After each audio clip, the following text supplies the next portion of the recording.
अच्छा, तो हम अब अपने शहजादे का नाम इन कागजों पर लिखकर इस डब्बे में डालेंगे। जी हाँ दादी जान, भाभी से यही वादा किया था।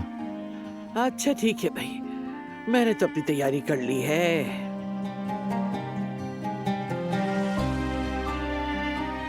ये क्या है दादी जान?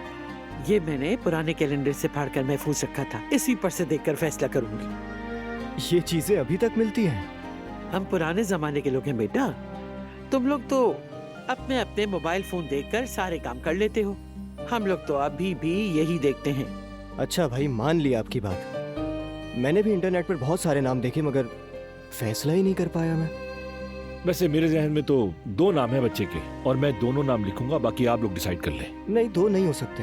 हर बंदा एक ही नाम डालेगा डब्बे में। बात सुनो, मैंने खास तौर पे भाभी से इजाजत ली है, इसीलिए मैं दोनों नाम लिखूंगा। ये क्या बोल रहे हैं आप? ये तो ज्यादती है। बिल्कुल फराद, तुम ऐसा नहीं कर सकते हो।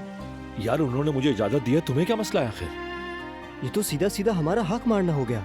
बाबा आप ही कुछ बोले। बेटा मैं नहीं बोलूंगा, अगर बहू ने इजाजत दी है तो बात खत्म। ओहो, अरे दादी जान आप ही कुछ बोलिए ना। हाँ हाँ बिल्कुल, हर कोई अपनी पर्ची पर एक ही नाम लिखेगा, नाइंसाफी नहीं होनी चाहिए।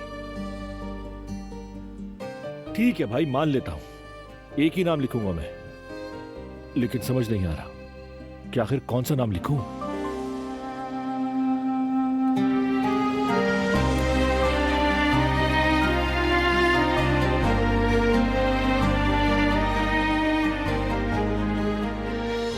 ये क्या कर रही हो तुम?